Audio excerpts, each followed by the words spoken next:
Le Grand Matin Sud Radio, 7h-9h, Patrick Roger.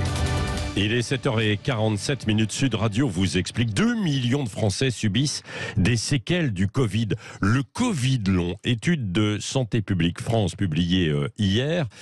Nous allons voir cela avec Philippe Poindron qui est virologue et professeur en virologie. Bonjour. Bonjour. Comment et pourquoi 2 millions de Français peuvent être touchés par un Covid long ?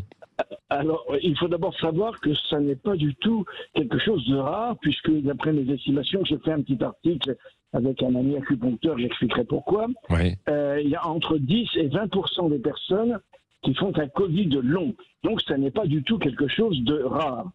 Les raisons pour lesquelles on fait un Covid long, c'est assez difficile à expliquer.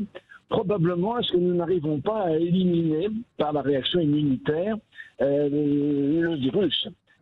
C'est probablement ça la raison. Ouais. Alors il faut savoir quand même qu'il y a une définition du Covid long, c'est la persistance de symptômes, je vais en parler, 28 jours après la déclaration d'un Covid, mais déjà bien identifié par PCR et bien entendu par les signes cliniques. Et alors quels sont ces symptômes, Philippe Poindron Alors, ces symptômes sont les suivants. D'abord, une très très grande fatigue.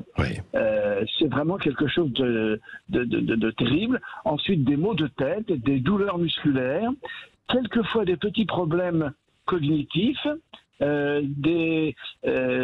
souffle court. Ça peut être un petit peu un signe. Et ça peut durer plusieurs mois. Alors voilà, c'est la question que j'allais vous poser.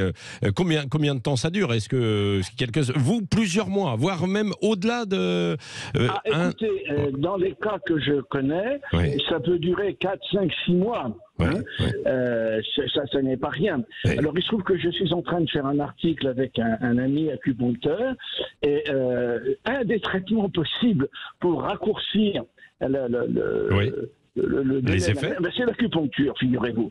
Ah bon ? Et pour une raison très simple, c'est que cette maladie, ce Covid long, est une maladie holistique, puisqu'elle touche beaucoup d'organes, et que la médecine chinoise est une médecine de type holistique, donc c'est-à-dire globale. Et là, j'ai 4 cas vraiment très, très, très intéressants.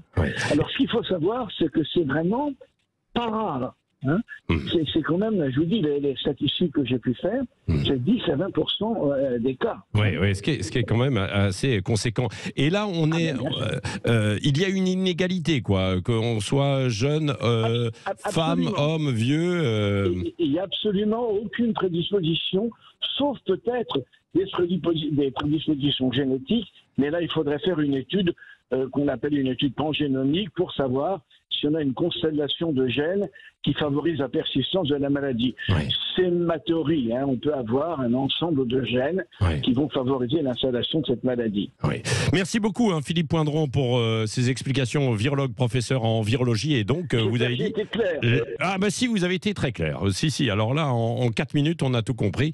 Et j'ai retenu aussi que l'acupuncture peut être un moyen pour se traiter, pour essayer de s'en débarrasser et faire face à ça, quoi. Merci beaucoup d'avoir été avec nous en direct ce matin sur Sud Radio.